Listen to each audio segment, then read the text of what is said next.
Bulan ini tema gereja kita adalah inspirasi. Dan minggu lalu ada satu statement yang sangat luar biasa yang disampaikan oleh gembala kita Pak Yongki. Dan statement ini saya renungkan, suatu statement yang powerful. Dikatakan apakah inspirasi? Dikatakan inspirasi adalah ilham yang menguasai seseorang sehingga membawa orang itu untuk melakukannya dan melangkah ke tempat tersebut. Itu adalah suatu statement yang powerful, saudara. Dan kemudian ayat emas kita adalah di Yesaya 50 ayat 4. Dikatakan bahwa Tuhan Allah memberikan kepadaku lidah seorang murid, supaya dengan perkataan aku dapat memberi semangat baru kepada orang yang letih lesu. Setiap pagi ia mempertajam pendengaranku untuk mendengar seperti seorang murid.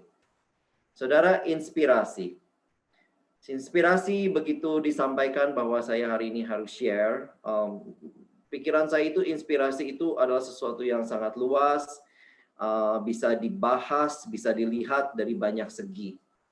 Dan terus terang, saya juga mau bahas dari mana, karena biasanya itu saya kebagian sharing itu di minggu ketiga, keempat, sehingga saya udah lebih banyak dapat input, masukan dari khotbah-khotbah sebelumnya. Tapi sekarang saya minggu kedua, tetapi makanya saya input minggu lalu, saya renungkan, dan bagi saya sendiri, inspirasi itu, misalnya saya itu punya hobi, saudara, saya itu punya hobi fotografi. Dan saya itu terinspirasi oleh banyak fotografer yang begitu hebat. Saya itu suka foto landscape, saudara. Jadi saya suka foto pemandangan, saya suka foto gunung-gunung, saya suka foto pantai, saya suka foto padang-padang yang penuh bunga, dan saya juga suka cityscape gitu loh. Saya suka bangunan-bangunan, jembatan, itu saya suka gitu. Sungai, lake, semua itu saya suka. Dan saya itu banyak belajar dari fotografi terkenal, belajar bagaimana cara mereka mengambil angle, belajar bagaimana teknik-teknik supaya mereka itu semua bisa mengambil foto yang luar biasa bagus, belajar juga tentang pencahayaan, lighting, dan lain-lain. Jadi sekarang itu digital, dulu itu saya waktu mulai belajar, kalau sekarang itu gampang sekali dengan kemajuan teknologi, tetapi selalu satu prinsip yang selalu diajarkan kepada saya dan yang saya baca dari mereka bahwa kalau mau belajar fotografi, you have to make it right in the camera gitu. Jangan karena edit jadi bagus, tetapi berusaha sebaik mungkin di dalam kameranya udah bagus. Nah, tapi karena kesibukan kerja beberapa tahun terakhir, akhirnya hobi fotografi saya itu terhenti, dan dengan adanya tema ini saya itu terinspirasi lagi, saudara. Jadi kemarin itu minggu lalu itu saya mulai buka-buka lagi, saya keluarkan hard drive saya, extra hard drive, external hard drive, kemudian saya lihat lagi foto-foto yang sudah pernah saya ambil, dan saya terinspirasi lagi, dan semoga saya punya waktu lagi gitu untuk melaksanakan hobi ini, saudara. Nah, bagaimana dengan saudara? Saudara terinspirasi oleh apa? Hobi, mungkin saudara punya hobi, atau saudara punya hobi menyanyi, suara saudara bagus, terinspirasi oleh seorang penyanyi terkenal yang saudara kagumi, atau saudara yang mungkin suka masak, terinspirasi oleh chef-chef yang terkenal, atau saudara yang senang fashion, yang senang art, apa aja saudara, mungkin yang senang fashion, kita kalau lihat foto zaman dulu, saudara, kadang kita ketawa sendiri ya, kok dulu saya bisa gitu dandannya kayak begini gitu kan. Tetapi itulah dulu inspirasi, emang inspirasi dulu kita kan nggak mikir, tapi sekarang udah kita lihat kuno. Makanya inspirasi itu selalu baru juga, saudara, ya kan. Makanya kita harus selalu terinspirasi, benar saudara, supaya kita juga terus maju gitu. Tadi juga pagi-pagi waktu saya datang di gereja, Ibu Yongki kayak bertanya, Heri, kenapa rambut kamu jadi begini? Kan tadinya biasanya saya panjang, saya bilang, oh terinspirasi sama Pak Yongki gitu. Saya terinspirasi sama Pak Yongki. Terus kemudian juga tadi saya bilang secara bercanda, Pak Yongki itu udah slim banget. Saya juga mungkin terinspirasi untuk lebih slim lagi seperti beliau, saudara. Dan Pak Yongki kan bilang dia itu suka dibelikan sepeda statik oleh Kesia. Jadi dia itu bersepeda statik sambil mendengarkan khotbah katanya. Jadi saya juga terinspirasi ya, semoga juga ada yang memberi saya sebuah sepeda statik supaya saya juga bisa ikutan, saudara. Ya, latihan sepeda statik sambil mendengarkan khotbah. Tapi itulah saudara, inspirasi yang kita mau, yang masuk, yang kita mau ambil, yang kita mau pegang, itu adalah harus inspirasi-inspirasi yang baik, yang akhirnya membuat kita menjadi lebih baik, yang akhirnya membangun kita, dan sehingga kita menjadi berkat, dan akhirnya nama Tuhan Yesus itu dipermuliakan. Bukankah itu kerinduan saya, kerinduan saudara semua, melalui hidup kita semua, saudara, kita bisa memuliakan nama Tuhan. Apapun yang kita kerjakan, saudara, dari hal-hal kecil sampai hal-hal besar, kita mau nama Tuhan Yesus yang dipermuliakan. Amin. Saudara, inspirasi kenapa? Karena Tuhan kita adalah creator. Dia, Tuhan itu yang menciptakan segalanya. Dia adalah sumber inspirasi yang paling atas. He is the ultimate inspirator, saudara, inspirasi. Ya kan, bahkan dikatakan kita juga diciptakan serupa dan segambar dengan Allah, saudara. Kita diciptakan, Dia menciptakan kita. Inspirasinya adalah dari gambar dan rupa Allah, saudara. Kita lihat warna-warna yang ada, yang kita lihat, saudara, begitu luar biasa, saudara. Kita lihat mungkin baju-baju yang ada di etalase di window department store, warnanya begitu bagus, saudara, ya kan? Kita lihat mungkin lukisan yang bagus, kita lihat warna make up yang bagus. Kita lihat bangunan-bangunan dicat dengan warna-warna yang bagus. Kalau kita lihat alam sekitar kita, kita itu bisa melihat, saudara, semua warna-warna itu Tuhan sudah ciptakan jauh-jauh hari sebelumnya, the very first day when He create the earth, saudara. Bagaimana bunga, kalau kita lihat bunga-bunga, saudara, begitu warnanya begitu indah. Kemudian kita lihat ikan-ikan di laut, ikan hias itu warnanya begitu indah, saudara. Burung-burung itu bahkan sampai duck, ada bebek, saudara, warnanya itu yang di Central Park itu begitu bagus, saudara. Begitu kagum kita melihat akan apa yang Tuhan lakukan. Saudara, inspirasi itu datangnya dari Tuhan, luar biasa, saudara. Bahkan kalau kita pernah belajar art, saudara, kita belajar tentang color wheel, saudara, di mana ada teori tentang warna.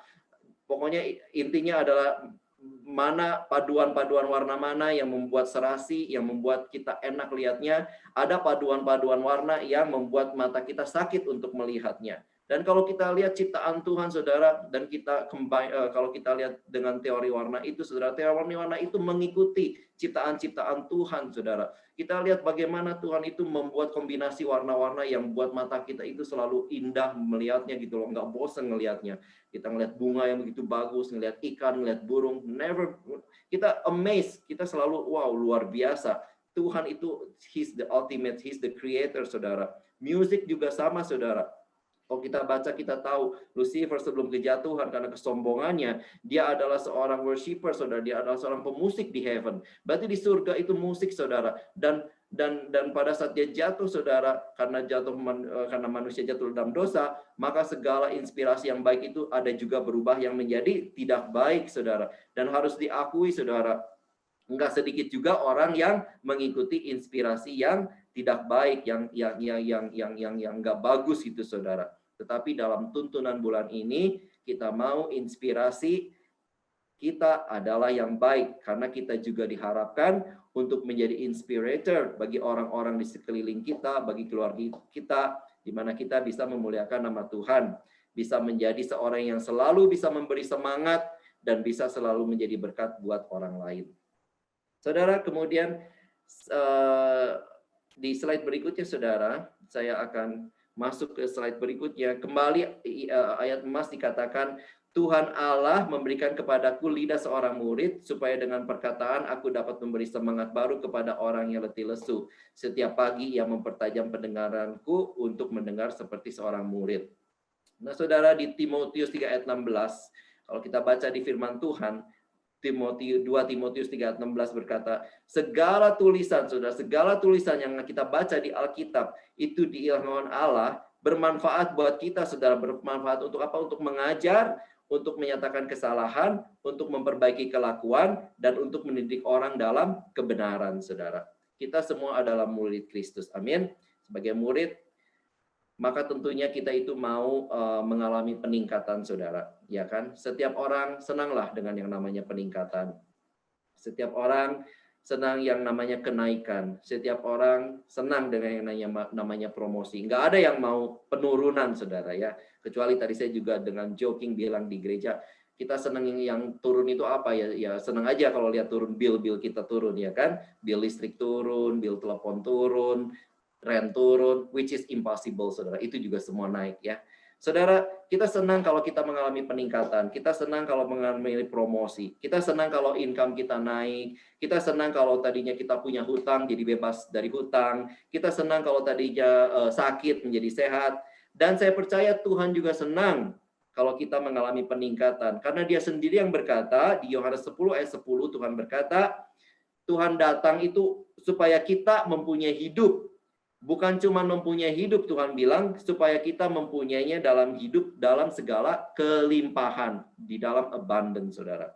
Bukan berarti setiap orang dipanggil untuk menjadi konglomerat, saudara. Tetapi kelimpahan, abundant adalah justru lebih daripada itu, saudara. Adalah kita itu boleh menikmati apa yang uang udah nggak bisa beli, saudara. Saking udah saking berartinya sampai uang udah nggak bisa beli, dan itu Tuhan kasih. Contohnya apa, saudara? Uang bisa beli obat, tapi nggak bisa beli kesehatan. Amin. Karena kesehatan adalah anugerah daripada Tuhan. Kemudian uang, saudara bisa beli ranjang, saudara, yang ribuan dolar, dengan mattress yang ribuan dolar, dengan bedsheetnya yang dari satin yang ratusan dolar, saudara.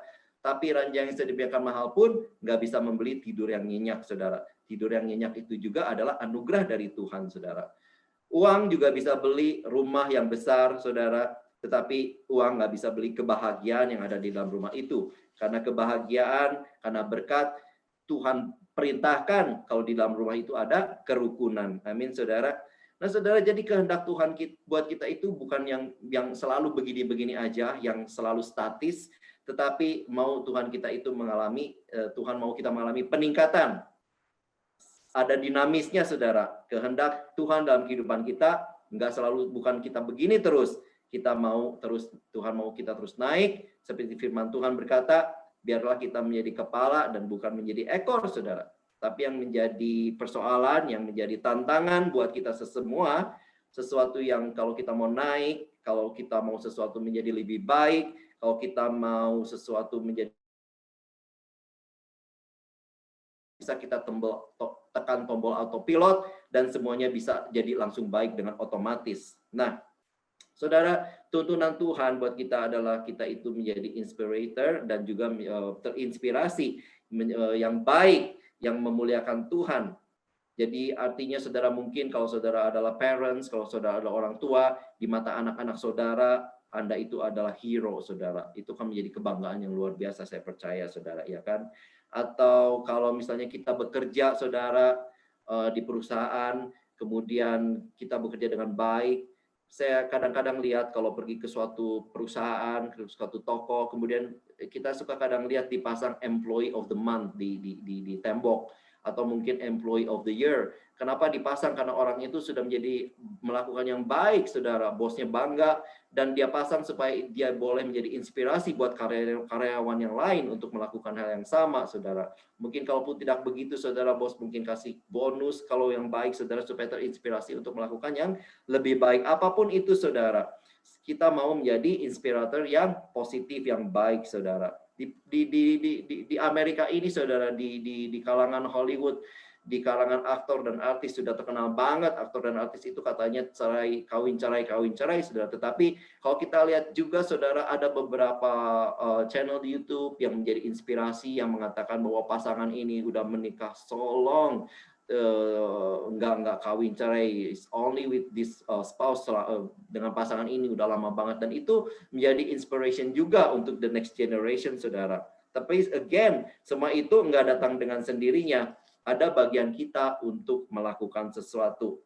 Saudara, banyak hal yang bisa kita lakukan, tetapi cuma 3 hal yang saya mau sharingkan hari ini. Tetapi saudara bisa doa, saudara bisa tambahkan sendiri, saudara bisa belajar sendiri, tanya Tuhan apa yang harus saudara lakukan. Tetapi yang saya mau sharingkan yang pertama adalah kita itu harus selalu mau belajar, karena kita itu adalah murid Kristus, saudara. Tema kita bulan ini inspirasi. Kita belajar dari orang-orang yang menginspirasi kita, orang-orang yang kita kagumi, orang-orang yang pegang nilai-nilai positif, orang-orang yang punya karakter yang bagus, saudara.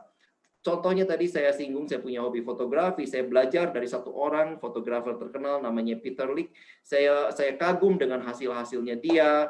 Saya itu ingin belajar, saya baca biografinya, saya pelajari, saya masuk websitenya, kenapa dia bisa begitu, saya baca artikel-artikel kalau ada di magazine, saudara. Bahkan saya mengunjungi galeri-galerinya, saudara. Dia punya galeri di New York, dia punya galeri di Las Vegas, di Los Angeles, banyak sekali di mana-mana. Kalau ada saya anugerah kesempatan untuk pergi ke kota-kota lain, kalau ada saya waktu senggang, saya sempatkan untuk melihat karena saya begitu suka akan karya-karya dia. Sampai terinspirasi saya mau seperti dia, mau menghasilkan sesuatu yang baik seperti dia. Nah, itu kita harus lakukan terus belajar, tetapi masalahnya seperti saya katakan, saya stop, saudara, karena kesibukan dan sebagainya. Berarti saya tidak melakukannya secara konsisten, saudara.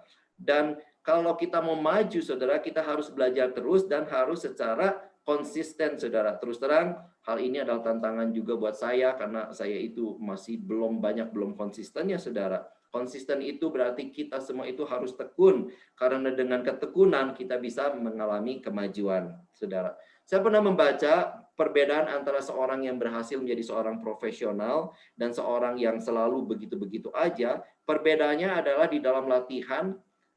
Kalau yang profesional itu, saudara, dia konsisten melakukan latihannya itu konsisten 10 menit lebih lama daripada teman-teman yang lain.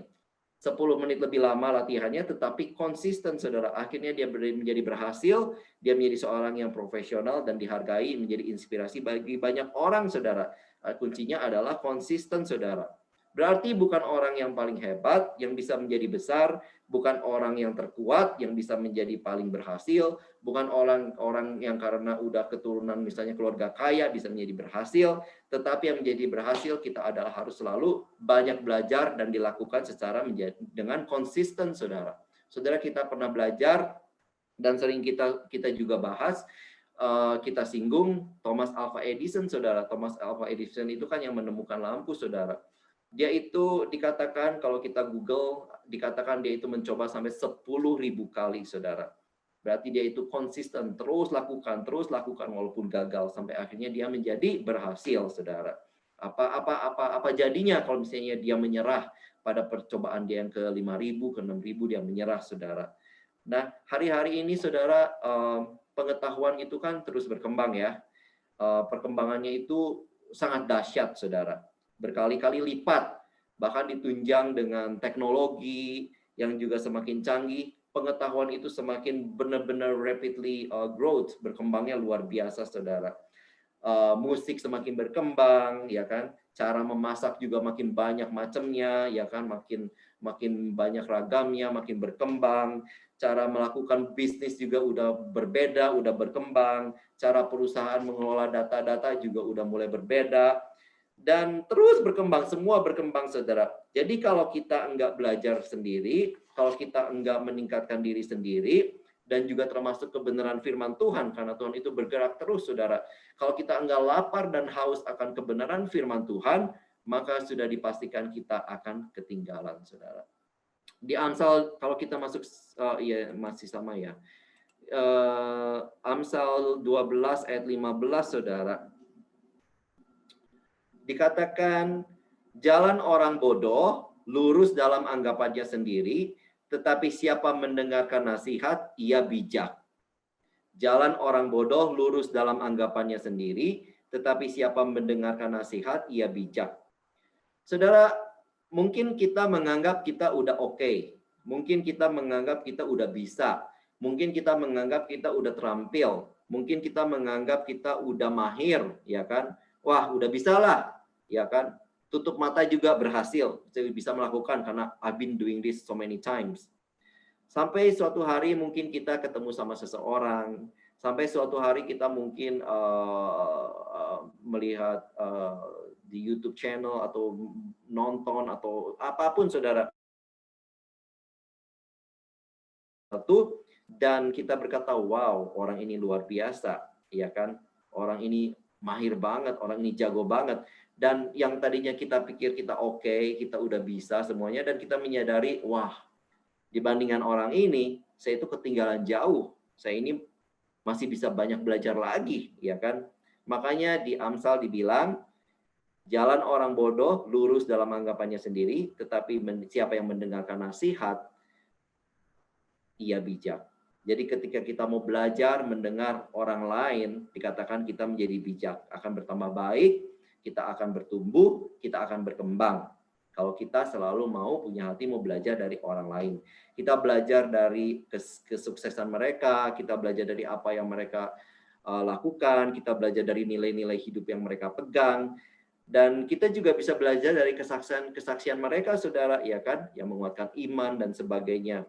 Karena semua orang yang berhasil di dunia ini, terlepas dari orang yang percaya Tuhan atau tidak percaya Tuhan, saya percaya setiap orang yang berhasil itu adalah orang yang mau belajar dari orang lain, saudara. Semua itu orang itu pasti ada guru, pasti ada mentor, pasti ada pelatihnya. Saudara, saya kan suka nonton kayak American Idol, kemudian juga Indonesian Idol, ya kan?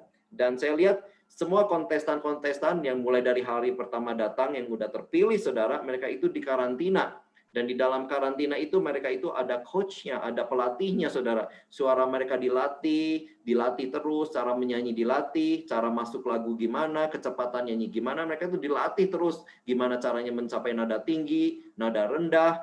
Dan kemudian saya lihat kontestan-kontestan yang pertama tersaring yang udah masuk, kemudian kan ada eliminasi 1, eliminasi 2, eliminasi 3. Nah, orang-orang yang terus maju ke eliminasi, suaranya itu makin luar biasa karena mereka ada mau belajar dan ada orang yang mengajar, saudara. Bahkan pada saat finalnya, nggak jarang, saudara, kontestan idol-idol ini, suara mereka, kemampuan mereka menyanyi jauh lebih jago daripada justru juri-jurinya, saudara, ya kan? Karena mereka itu mau belajar, saudara, ada yang melatih. Bahkan kalau kita belajar Alkitab, di dalam Alkitab pun, saudara,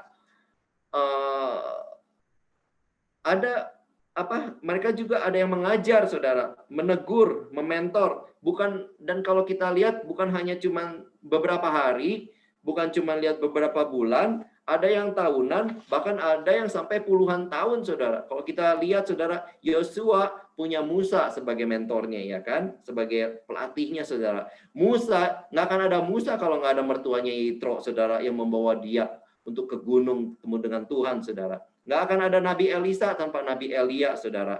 Nggak akan ada Timotius tanpa Rasul Paulus. Intinya adalah ini membuktikan semua orang yang berhasil dan menjadi inspirasi bagi banyak orang. Demikian juga kita, saudara, hopefully suatu hari kita menjadi inspirasi bagi banyak orang juga. Karena belajar terus dari orang lain. Apa yang kita pelajari seperti yang sudah saya sebut, selain cara-cara, kebiasaan, nilai-nilai yang mereka pegang, kita juga belajar dari kegagalan mereka. Saudara, dulu saya suka nonton Pak Ahok dalam wawancara waktu dia masih menjabat sebagai gubernur di Jakarta. Dan dia selalu berkata bahwa apa yang dia lakukan, dia pelajari kegagalan-kegagalan, saudara. Kegagalan negara yang sudah lebih maju daripada Indonesia.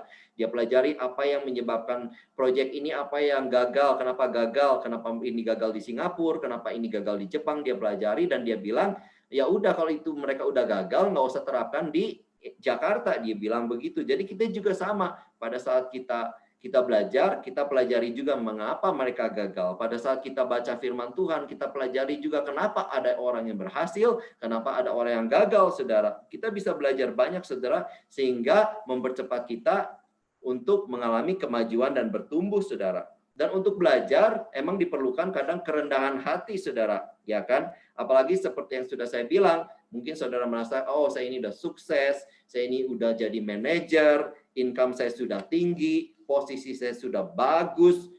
Nah, saudara, diperlukan kerendahan hati untuk terus belajar, saudara. Mungkin karena kadang kita mesti belajar dari orang yang justru mungkin posisinya lebih rendah daripada kita, saudara. Tapi kita mesti mau punya hati yang rendah hati untuk mau terus belajar. Atau yang menjadi kendala adalah kemalasan kita, saudara, kedagingan kita. Udah malas untuk maju, udah merasa, begini-begini aja. Oke, saudara.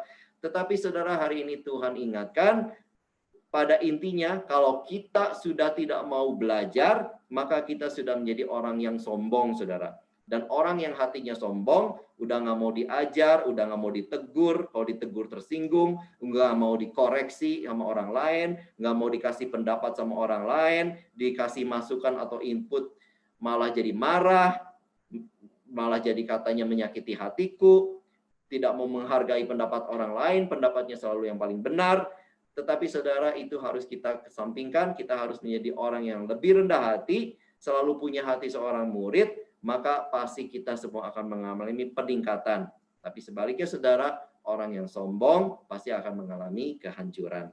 Nah, selanjutnya saudara, yang pertama tadi, kita mesti bisa terus belajar dan dilakukan secara konsisten, ya kan? Dan yang kedua saudara, supaya kita menjadi inspirator juga, kita itu harus belajar kreatif, saudara. Harus belajar sesuatu yang baru. Walaupun mungkin yang baru itu nggak nyaman, yang baru itu kita mesti invest waktu untuk mempelajarinya, tetapi kita harus kreatif, saudara. Ya, karena apa, saudara? Tuhan kita adalah creator, ya kan?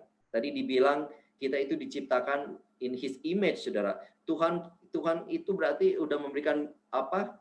Gambarnya dalam kita, dan He is a creator, berarti kita juga kreatif, saudara. Kita itu bisa, saudara, menjadi kreatif, saudara, ya kan? Enggak semua orang bekerja di dalam bidang kreatif, misalnya sebagai creative director art atau apa, tetapi semua kita bisa menjadi kreatif apapun bidang yang kita lakukan, apapun posisi yang kita lakukan, ya kan? Dan kalau kita nggak punya gimana caranya kreatif, di dalam Yakobus 1 ayat 15 dikatakan, tetapi apabila di antara kamu ada yang kekurangan hikmat, Yakobus 1 ayat 15 dikatakan, tetapi apabila di antara kamu ada yang kekurangan hikmat, hendaklah ia memintakannya kepada Allah yang memberikan kepada semua orang dengan murah hati dan dengan tidak membangkit-bangkit, maka hal itu akan diberikan kepadanya. Saudara, minta hikmat gimana supaya kita bisa menjadi kreatif, saudara, ya kan?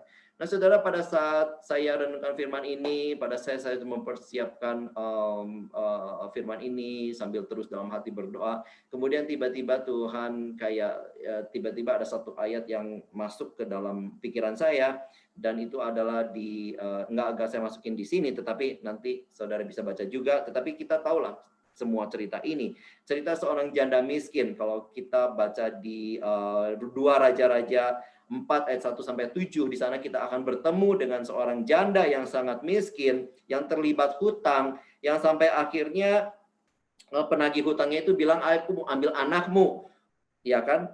Sampai anaknya mau diambil sebagai pembayar hutang, saudara. Kemudian kalau kita baca di situ ada Nabi Elisa, dan Nabi Elisa ini tanya kepada janda itu, kamu punya apa di rumah untuk bayar hutang, ya kan? Terus janda, saya mau bantu kamu nih, tapi kamu tuh punya apa gitu? Kemudian janda ini bilang, saya tuh nggak punya apa-apa, saya cuma punya sebuah buli-buli berisi minyak, that's it, dia bilang. Kemudian Nabi Elisa berkata, ini saya cuma dalam kayak ini ya, kayak bahasa sehari-hari. Kemudian mungkin Nabi Elisa ini berkata, aduh, come on, be kreatif lah, ya kan? Masa cuma punya buli-buli? Coba jangan cuma lihat apa yang ada dalam rumahmu, coba kamu keluar rumah sedikit jalan-jalan. Kalau perlu kamu ketok tetanggamu dan minta sesuatu, punya enggak sesuatu yang nganggur tetanggamu itu yang bisa dipakai untuk penampungan minyak. Dan seperti dibukakan pikirannya, saudara, janda ini udah enggak mikir, yang tadinya cuma mikir saya cuma punya buli-buli, satu minyak buli-buli di rumahnya. Kemudian seperti dibukakan matanya, seperti dibukakan pikirannya, dia keluar, saudara, dan dia mulai kreatif, saudara. Dan saya pikir kalau sekarang saya keluar rumah, ya kan, di luar rumah itu saya bisa menemukan, saudara, misalnya ada ember bekas, saudara, ada pot bunga yang udah nggak dipakai, saudara, mungkin ada gayung atau ada botol apa aja, saudara, yang ada di luar dan dikumpulkan jadi banyak. Dan akhirnya si janda itu kita tahu dia mulai mengumpulkan, saudara, dan kita tahu apa yang dikumpulkan itu dijadikan tiba-tiba keajaiban mengalir karena dia kreatif, karena dia thinking outside the box.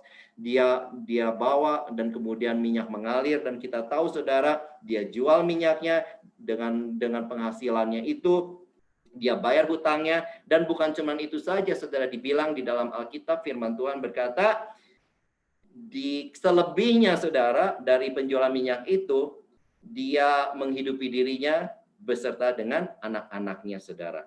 Saudara, dia bisa keluar dari krisis yang begitu dalam, saudara. Just being creative, saudara, ya kan? Melalui kisah ini Tuhan ingatkan, saudara, bahwa Tuhan kita adalah Tuhan yang sangat kreatif, saudara. Tuhan mau kita juga menjadi kreatif. Jangan kita pikir, oh aku udah bisa. No, God has more, saudara. Kreatif karena kreativitas kita, Tuhan yang kreativitas itu bisa jadi alat Tuhan untuk memberkati kita semua dan mengeluarkan kita dari krisis, apapun krisis itu, saudara. Mungkin saudara bilang sekarang saya nggak punya krisis, but you never know what will be happen in the future, saudara, ya kan? Kita nggak tahu apa yang akan terjadi yang akan depan kalau kita nggak mau belajar, ya kan?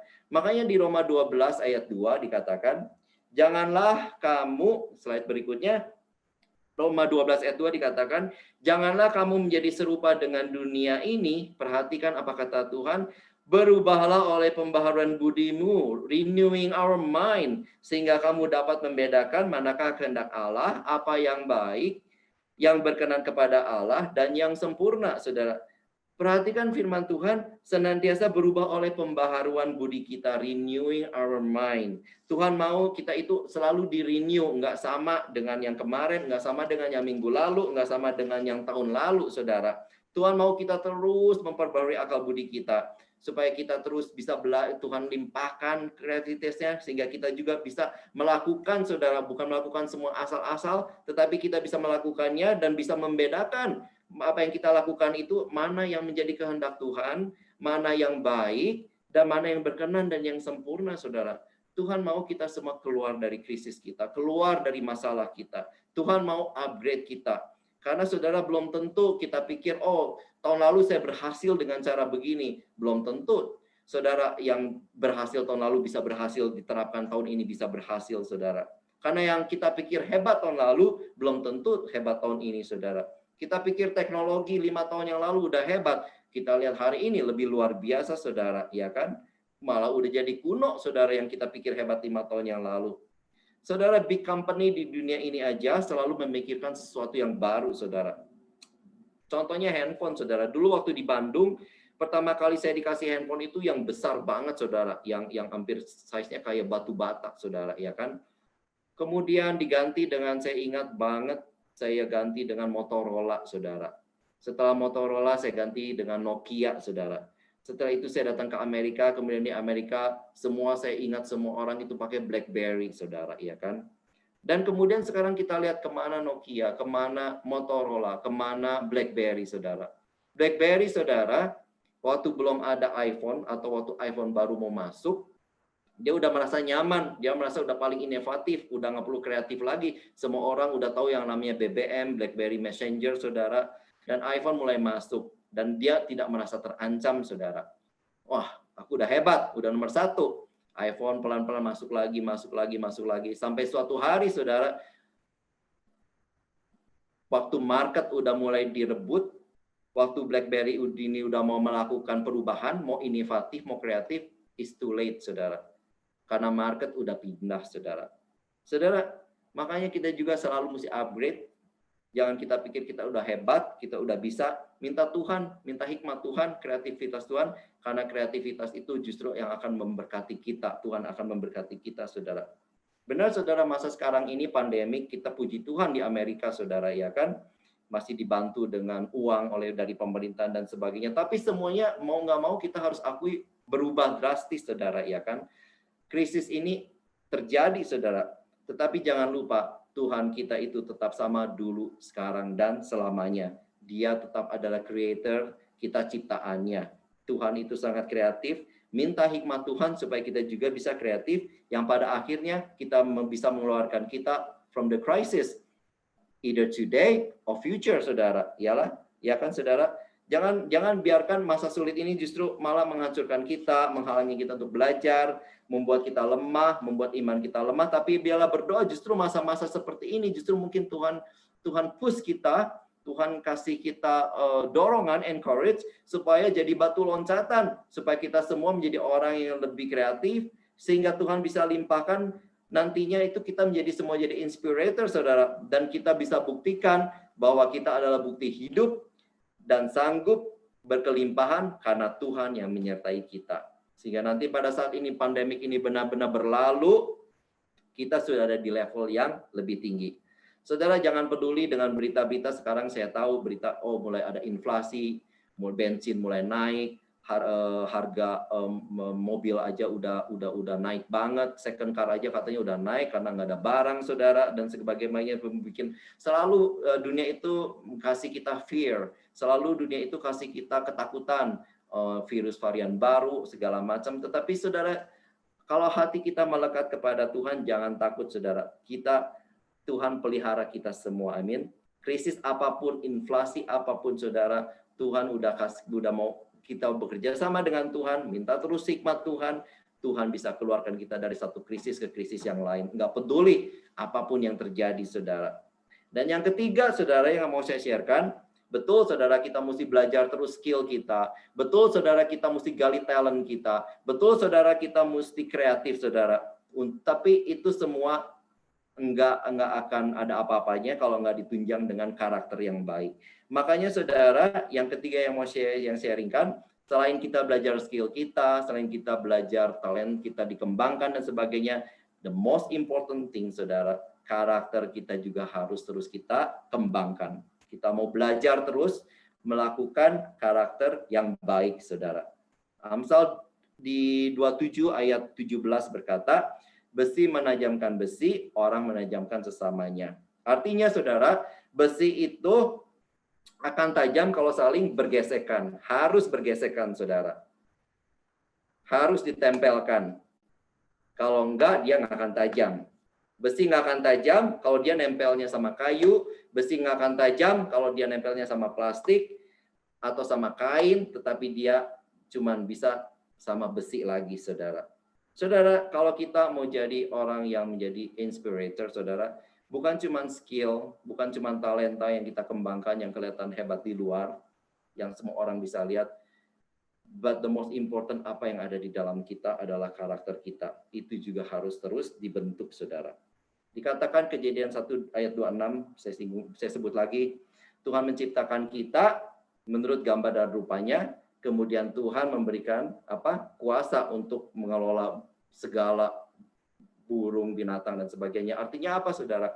Tuhan itu mau kita diciptakan itu menurut gambar dan karakter Tuhan, barulah kita itu berkuasa untuk mengelola apa yang dipercayakan Tuhan dalam tangan kita. Tapi sekarang itu yang terjadi kebanyakan kebalikannya, saudara. Kita kejar dulu apa yang bisa kelola, ya kan? Kita kejar dulu apa yang bisa saya lakukan berhasil tanpa memperhatikan karakter, saudara. Di dalam Alkitab kita tahu Yusuf, saudara. Yusuf walaupun masih muda, tapi dia punya karakter, dia punya nilai-nilai hidup yang luar biasa. Dikatakan suatu saat setelah kita tahu semua ceritanya, waktu dia di rumah Potifar, Tante Potifar ganggu dia. Not one day, not 2 days, every day ganggu dia. Sampai suatu hari di Alkitab dikatakan nggak ada orang di rumah itu, dan Tante Potifar masuk ke kamar Yusuf dan mau tidur dengan Yusuf, dan Yusuf harus lari, saudara. Padahal Yusuf itu masih muda, gelora mudanya juga pasti membara, tapi dia punya nilai yang dia pegang terus. Walaupun akhirnya, saudara, dia harus masuk penjara, tetapi kita tahu, kalau kita baca dalam Alkitab dikatakan Tuhan menyertai Yusuf. Dan kita tahu setelah itu, saudara, waktu Tuhan angkat dia, luar biasa, menjadi orang yang inspirasi yang luar biasa, menjadi penguasa kedua di Mesir yang luar biasa, karakternya tidak berubah, tetap baik. Kedudukannya enggak menghancurkan dia, saudara. Amin. Saudara, makanya karakter penting. Sebaliknya kalau kita juga tahu cerita tentang Simpson, saudara, sama ceritanya juga dia digoda oleh seorang wanita yang namanya Delila, tetapi dia menyerah, saudara.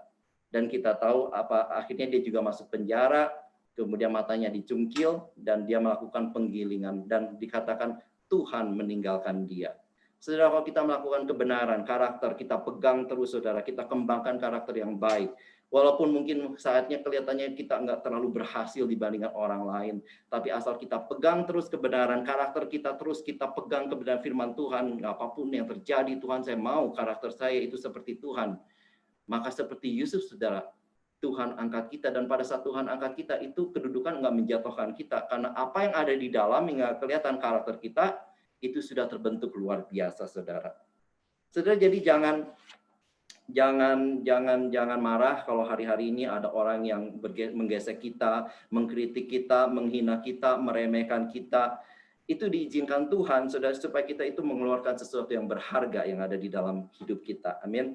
Karena kita itu nggak akan tahu sampai emang, mungkin saya juga gitu loh. Saya pikir saya ini, sabar suatu hari saya berhadapan dengan satu orang yang klien yang aduh my god, dalam otak nih ya, pikiran ini orang aduh gitu loh. Udah mau meledak gitu marah saya. Tapi saya tahan aja gitu loh, saudara. Nah, tapi saya tahu berarti wah, saya itu masih belum kurang sabar menghadapi orang begini aja, langsung kayaknya panas banget. Nah, saudara, tapi jadi seperti hal itulah, saudara. Apapun yang Tuhan izinkan, ya kan, kalau Tuhan izinkan ada tekanan dari orang lain, orang yang terdekat sekalipun, saudara, karena tadi dibilang besi itu harus nempel, berarti orang yang dekat itu justru yang mengasah kita, saudara, menyakiti kita. Tuhan mengajarkan kita banyak hal, karakter, saudara. Supaya nanti pada saatnya Tuhan promosikan, ya kan, kita udah siap, saudara. Kedudukan, kekayaan, income yang tinggi itu yang kita selalu mau. Pada saat Tuhan itu kasih, kenapa, saudara? Karena Tuhan tahu karakter kita udah ready, saudara. Jadi kita harus bersyukur kalau saat ini kita mengalami banyak tekanan dan segala macam.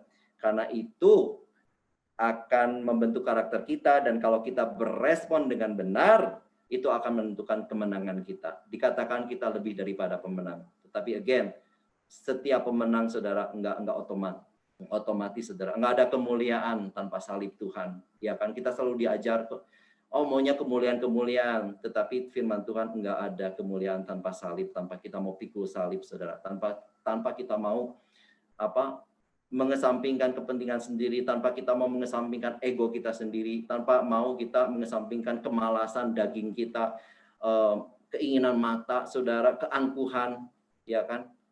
Tanpa mau kita kesampingkan dan turut tunduk kepada firman Tuhan, maka percuma, saudara, kita menjadi orang yang bertalenta tinggi, kita menjadi orang yang inspirasi, kemudian setelah orang kenal dengan kita, dia berkata, wah ternyata orangnya begini-begini, mengecewakan, dan akhirnya juga kita juga nggak jadi berkat, ya kan? Saudara, itu yang saya mau sharingkan. Yang pertama, belajar terus. Yang kedua, be kreatif. Yang ketiga, yang paling penting, kembangkan juga karakter untuk menunjang semuanya itu. Sehingga pada saatnya nanti Tuhan angkat kita, saudara. Benar, karena kita itu siap punya karakter yang bagus. Amin. Dalam nama Tuhan Yesus, semoga sharing pada siang hari ini memberkati. Amin.